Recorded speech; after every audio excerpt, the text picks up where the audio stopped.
সরকারের পতন কখনো একদিনে হয় না। যেদিন মানুষ রাজপথে উল্লাস করে সেদিন আসলে শুধু দরজাটা ভেঙে পড়ে। দেয়ালে ফাটল ধরেছিল অনেক আগেই। 2024 সাল 5 আগস্ট বাংলাদেশের ইতিহাসে এই তারিখটি তাই শুধু একটি সরকারের বিদায়ের দিন নয়, এটি একটি প্রশ্নচিহ্ন। কারণ যে সরকার 1.5 দশক ধরে নিজেকে অপরাজেয় প্রমাণ করেছে, যে সরকার একের পর এক আন্দোলনকে দমন করেছে, বিরোধীদের কোণঠাসা করেছে, রাষ্ট্রযন্ত্রকে নিজের ইচ্ছামতো চালিয়েছে, সেই সরকার কয়েক সপ্তাহের এক আন্দোলনের কাছে হার মানল কেন?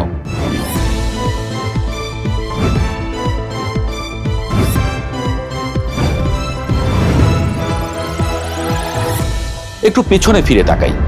2024 সালের আন্দোলনও শুরু হয়েছিল এমন একটি দাবি দিয়ে, যা বাংলাদেশে নতুন কিছু নয়, চাকরির কোটা সংস্কার।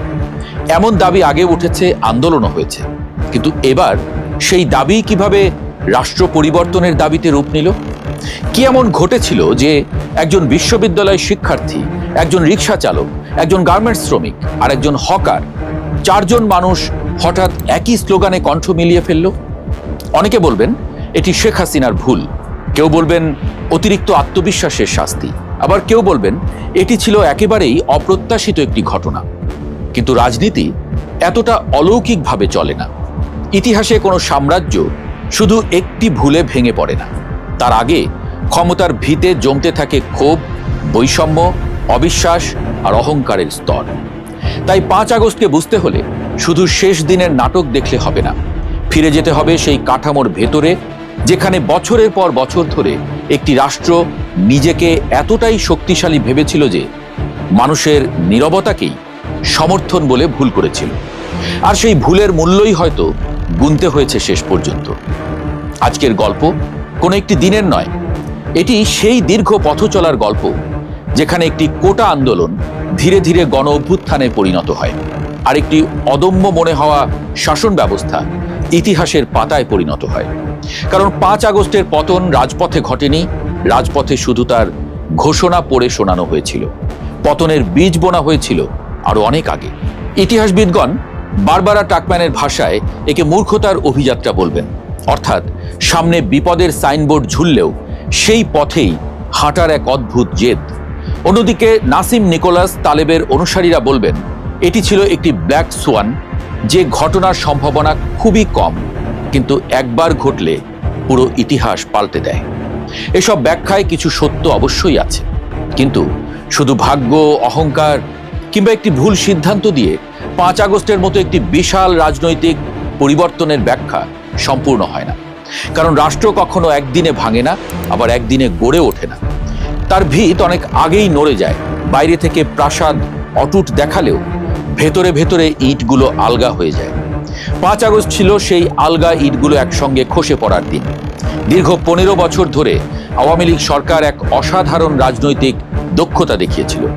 2018 সালের নিরাপদ সড়ক আন্দোলন হোক কিংবা কোটা সংস্কার আন্দোলন, প্রতিবারই তারা রাজনৈতিক কৌশল, হিসাবী সহিংসতা এবং বাস্তবায়নের ইচ্ছা ছাড়াই দেওয়া প্রতিশ্রুতির মাধ্যমে পরিস্থিতি নিয়ন্ত্রণে এনেছিল। প্রতিটি আন্দোলনের পরে রাষ্ট্র আরো শক্তিশালী হয়েছে। প্রতিটি প্রতিবাদ রাষ্ট্রকে নতুন নতুন দমন পীড়নের কৌশল শিখিয়েছে। আধুনিক রাষ্ট্রবিজ্ঞানের ভাষায় একে বলা হয় এন্টি ফ্র্যাজিলিটি, অর্থাৎ আঘাত খেয়ে আরো শক্তিশালী হয়ে ওঠা। কিন্তু ইতিহাসের সবচেয়ে বড় ব্যঙ্গও এখানেই। যে রাষ্ট্র বারবার আন্দোলন দমন করতে করতে নিজেকে অপরাজেয় ভাবতে শুরু করেছিল, সেই আত্মবিশ্বাসী একসময় তার সবচেয়ে বড় দুর্বলতা হয়ে দাঁড়ায়।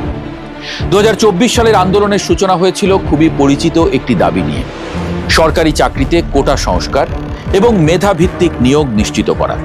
প্রথম দিকে এটিকে অনেকেই মধ্যবিত্ত শিক্ষার্থীদের চাকরির আন্দোলন হিসেবে দেখছিলেন, কিন্তু ঘটনাটা সেখানে আটকে থাকেনি। খুব অল্প সময়ের মধ্যে এই আন্দোলনে যোগ দেয় শহরের অনিশ্চিত শ্রমজীবী মানুষ, যাদের গবেষকরা প্রিকারিয়েট নামে চিহ্নিত করেন। পরে শিল্পাঞ্চলের শ্রমিকরাও যুক্ত হয়। ছাত্র, শ্রমিক, ভাসমান মেহনতি মানুষের এই অদ্ভুত জোটই এক নতুন জনতা তৈরি করে। এই জনতার মুখোমুখি দাঁড়িয়ে সেনাবাহিনী গুলি চালাতে অস্বীকৃতি জানায়, আর সেই মুহূর্তেই ক্ষমতার ভারসাম্য বদলে যায়। কম মজুরি, বেকারত্ব কিংবা বৈষম্য তো বাংলাদেশে নতুন কিছু নয়।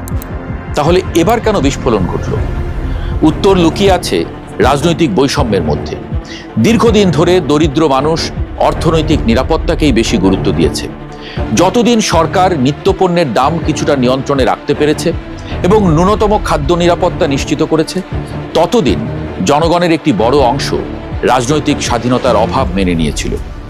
এটি সরকারের পারফরমেন্সের লেজিটিমেসি বা কর্মদক্ষতার ভিত্তিতে বৈধতা ছিল।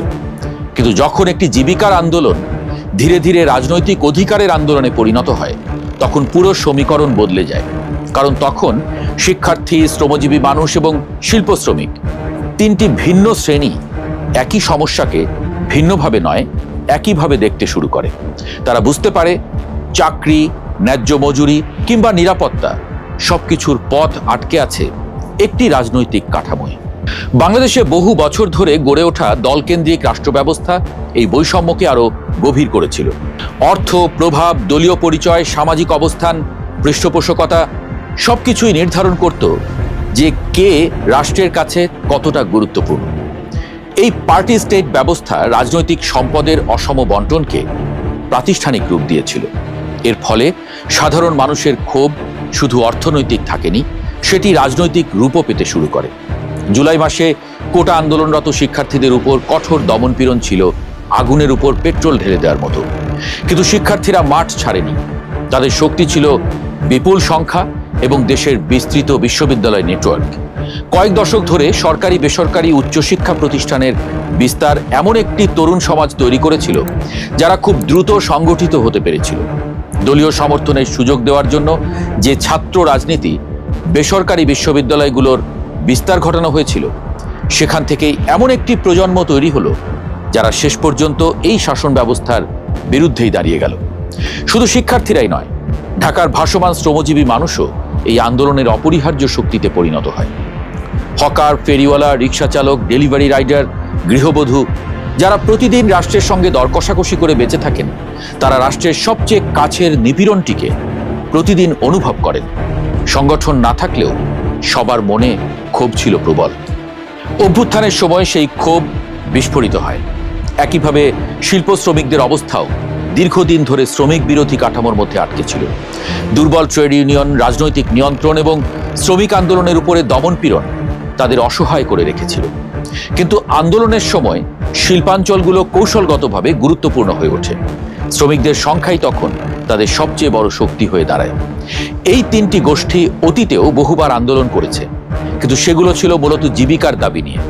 এবার প্রথমবারের মতো সেই দাবি রাষ্ট্রের কাঠামো পরিবর্তনের দাবিতে রূপ নেয়। এর পেছনে ছিল আরেকটি গুরুত্বপূর্ণ পরিবর্তন। 2014 সালের পর বাংলাদেশের রাজনৈতিক পরিসর ক্রমশ সংকুচিত হতে থাকে। নির্বাচন, মত প্রকাশ এবং বিরোধী রাজনীতির ক্ষেত্র সীমিত হয়ে পড়ে। নজরদারি এবং সহিংসতার ভয় মানুষের মনে এমনভাবে গেঁথে যায় যে প্রতিবাদ করাই ব্যয়বহুল হয়ে ওঠে। কিন্তু জুলাইয়ের শেষ এবং আগস্টের শুরুতে মানুষের মানসিকতায় এক নাটকীয় পরিবর্তন আসে। শাসন ব্যবস্থার ভেতরের ফাটল দৃশ্যমান হতে শুরু করে। মানুষ বুঝতে পারে রাষ্ট্র আর আগের মতো অজেয় নয়। প্রতিবাদের মূল্য কমে আসে, আর জয়ের সম্ভাবনা প্রথমবারের মতো বাস্তব মনে হয়। অল্প কয়েক সপ্তাহের জন্য হলেও ছাত্র, শ্রমিক, ভাসমান মেহনতি মানুষ, ভিন্ন মতাদর্শের নাগরিক সবাই নিজেদের একই জনতার অংশ হিসেবে দেখতে শুরু করে। তারা আর আংশিক সংস্কার চায়নি, তারা চেয়েছিল আমূল পরিবর্তন। এই কারণেই 5 আগস্ট কেবল একটি সরকারের পতনের দিন নয়, এটি ছিল রাজনৈতিক বৈষম্য, সামাজিক ক্ষোভ, অর্থনৈতিক অনিশ্চয়তা এবং রাষ্ট্রের অতিরিক্ত আত্মবিশ্বাস, এই 4টি স্রোতের মিলন বিন্দু। রুশ বিপ্লবী ভ্লাদিমির লেনিন একবার বলেছিলেন, এমন দশক আছে যখন কিছুই ঘটে না, আবার এমন সপ্তাহও আসে যখন দশকের ইতিহাস ঘনীভূত হয়ে ওঠে। বাংলাদেশের 2024 সালের জুলাই আগস্ট ছিল ঠিক তেমনই কয়েকটি সপ্তাহ। বাইরের থেকে মনে হয়েছিল সবকিছু হঠাৎ বদলে গেছে, কিন্তু বাস্তবে সেই পরিবর্তনের বীজ রোপণ হয়েছিল বহু বছর আগে। 5 আগস্ট ছিল কেবল সেই দীর্ঘ প্রক্রিয়ার দৃশ্যমান পরিণতি, যেদিন রাষ্ট্রের শক্তির চেয়ে জনগণের সম্মিলিত বিশ্বাস বড় হয়ে উঠেছিল।